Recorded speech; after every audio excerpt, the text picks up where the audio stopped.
कोई भी फ्रूट हो, चाहे वो अनार हो या कोई और, पॉलिनेशन बहुत ज़रूरी है दोस्तों। और उसके लिए चाहिए मधुमक्खी, क्योंकि मधुमक्खी के बिना पॉलिनेशन संभव ही नहीं है। नमस्ते दोस्तों। तो आज हम बात करने वाले पॉलिनेशन के बारे में। तो देखिए दोस्तों, मार्केट में अभी बहुत सारे प्रोडक्ट आए हुए हैं मधुमक्खी को अट्रैक्ट करने के लिए या फिर आकर्षित करने के लिए। वो अभी पहले के ज़माने में होता क्या था दोस्तों, जब गणेश या आरक्ता की वैरायटी होती थी, तभी ये ना तो प्रोडक्ट थे, ना कुछ हम गुड़ हो या ताक हो उनका स्प्रे करते थे, फिर भी पॉलिनेशन अच्छी तरीके से हो जाता था। बहुत भर भर के फ्रूट्स आते थे उस टाइम में। तो आज ऐसी कौन सी ज़रूरत आ पड़ी कि हमको इन प्रोडक्ट्स को इस्तेमाल करने की ज़रूरत पड़ रही है। तो दोस्तों, अभी ये जो प्लॉट आपको दिख रहा है, इनमें ना तो किसी प्रोडक्ट का इस्तेमाल हुआ है, ना कि मधुमक्खी को अट्रैक्ट करने के लिए कोई स्प्रे किया हुआ है। दोस्तों, जब भी हम अनार के ये फूल आते हैं ना, तो मधुमक्खी अपने आप आ जाती है। उसको खाली एक ही बात ध्यान में रखनी चाहिए, हमको जो हम पेस्टिसाइड का इस्तेमाल करते हैं ना, वो बहुत कम से कम हमने किए हुए चाहिए ये प्लॉट में, तभी ये मधुमक्खी ज़्यादा से ज़्यादा आती है। अगर मधुमक्खी ज़्यादा नहीं होगी दोस्तों, तो पॉलिनेशन में बहुत सारी दिक्कत आती है। ये देखिए दोस्तों, मधुमक्खी इतनी चाहिए ना दोस्तों, भर भर के प्लॉट में ऐसा आवाज़ गूंजना चाहिए मधुमक्खियों का, तभी भर भर के सेटिंग होती है दोस्तों। ये देखिए,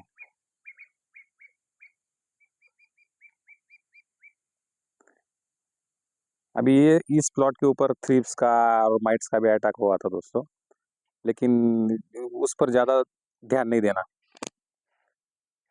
और जो स्प्रे हम करते हैं ना, वो दिन में नहीं रात में करनी चाहिए मधुमक्खी आने के टाइम, क्योंकि रात में जो हम स्प्रे करते हैं ना दोस्तों, तब मधुमक्खियाँ नहीं होती है, और वो ना होने के कारण वो मरती भी नहीं है। नहीं तो क्या होता है, हम दिन में स्प्रे करते हैं और मधुमक्खियाँ कुछ चली जाती है और कुछ मरी जाती है,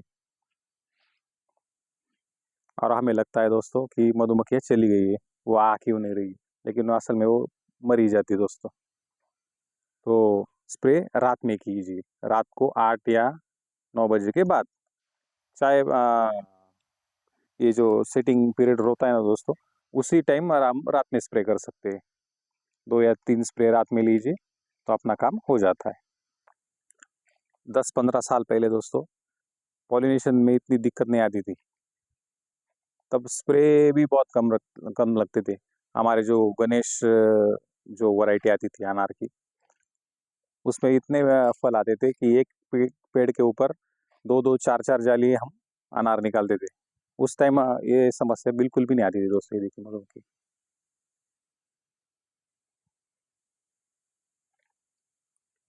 आज मार्केट में ये फंडा चल रहा है, ये प्रोडक्ट मारो, ये स्प्रे करो, वो स्प्रे करो, इससे मधुमक्खी आएंगी। लेकिन ऐसा कुछ नहीं है दोस्तों, हमने सब इस्तेमाल करके देख लिया हुआ है।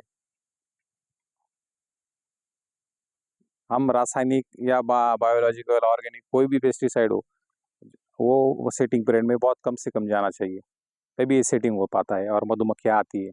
ये तो मधुमक्खी आती ही नहीं है, और बाद में कोई बोलता है प्लानोपिक्स का स्प्रे करो, ये करो, वो करो, उससे कुछ नहीं होता दोस्तों। अगर हमको अच्छी तरीके से सेटिंग चाहिए होगी, तो मधुमक्खियाँ ही बहुत ज़रूरी होती है। मधुमक्खियाँ रहेंगी तो ही सेटिंग होगी, नहीं तो सेटिंग में बहुत दिक्कत आती है।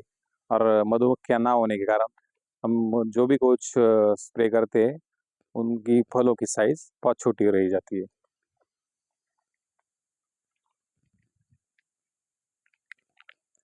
तो बताने का उद्देश्य यही है दोस्तों, कि जब भी सेटिंग पीरियड हो और मधुमक्खियाँ आपके प्लॉट में आई हुई है, तो थोड़ा बहुत थ्रिप्स का माइट्स का अटैक होगा तो भी चलेगा, लेकिन वो 7-8 दिन या 10 दिन के दौरान स्प्रे ना ही करिए, और करना ही है अगर, तो रात में कीजिए, दिन में तो बिल्कुल ही ना करें। ये देखिए मधुमक्खी। तो चलिए दोस्तों,